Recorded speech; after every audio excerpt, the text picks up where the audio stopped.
गोंदिया जिल्ह्याच्या अर्जुनी मोरगाव तालुक्यात अंतर्गत येणाऱ्या भरणवली जिल्हा परिषद शाळेत 4थ्या वर्गात शिकणाऱ्या 10 वर्षीय अल्पवयीन मुलीवर अत्याचार करणाऱ्या नराधमाला केशोरी पोलिसांनी अटक केली आहे। पीडित चिमुकली ही घरी एकटी असताना आरोपी नराधम कमलेश मडावी याने चिमुकलीच्या घरी जात तिच्यावर अत्याचार केला। याची माहिती पीडित चिमुकलीने आपल्या पालकांना दिली असता पालकांनी केशोरी पोलीस स्टेशन गाठत तक्रार नोंदवली।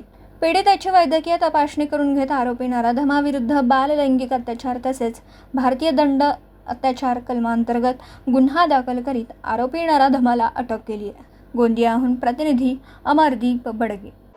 पोस्ट केशोरीच्या हद्दीमध्ये ग्राम भरणोली येथे 4थ्या वर्गात शिकणाऱ्या 10 वर्षीय अल्पवयीन मुलीवर लैंगिक अत्याचाराची घटना काल दिनांक 26/3/2025 रोजी घडली आणि उघडकीस आली। त्यांनी त्यांच्या पालकांनी पोलीस स्टेशनला तक्रार दिल्यावरून पोलीस स्टेशन केशोरी येथे आरोपी कमलेश उर्फ बबल्या मडावी याच्या विरुद्ध कलम 65(2), 332(b), 137(2) BNS तसेच कलम 4 आणि 8 पॉक्सो कायदा अंतर्गत गुन्हा दाखल करून आरोपीला तात्काळ पोलिसांनी अटक केली आहे।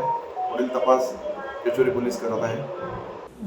दिवसभरातील घडामोडींचा आढावा घेण्यासाठी पाहत रहा N24 मराठी न्यूज चॅनल।